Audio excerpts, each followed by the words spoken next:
such a blessing.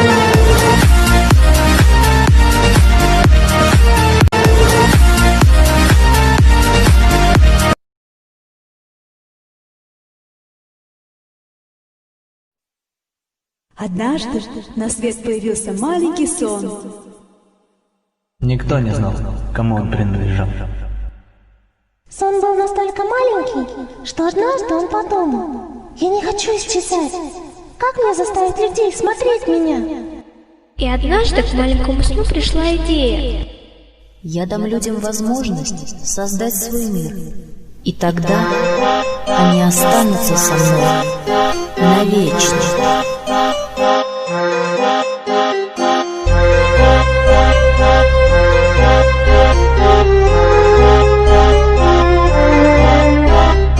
Первая Алиса, что вошла в страну чудес.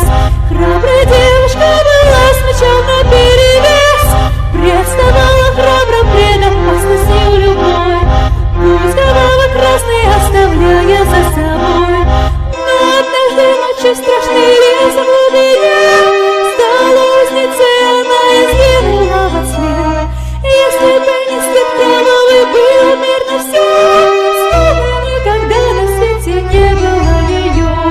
Там вторая лисою талантливый певец, распевая арии на всю страну чудес, расчаруя голосом доверчивый народ, создал он безумный мир фальшивых звонких нот.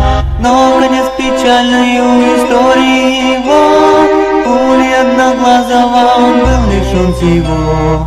Через его сердце стали розы прорастать, и кто его любил, тот вскоре начал умирать. Хрупкой и невинной третья девушка была, но в ее руках хранилась целая страна. Королевский титул был несильный дар, и никто не верил, что ее слава она.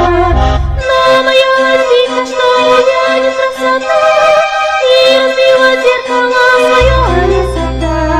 Только страх со сколками прокрался в сердце к ней, пожирая ее душу до скончания. Громкие алые слез проведут, Под кустом синих роз двое попьют. а после лопатой прекрасный будет бал. Нам туз червонный билетом стал.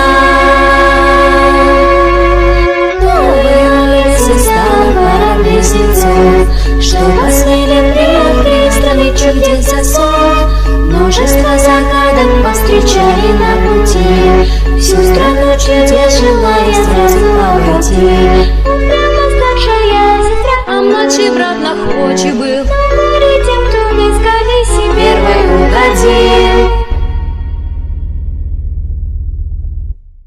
Этим бедным детям не очнуться ото сна,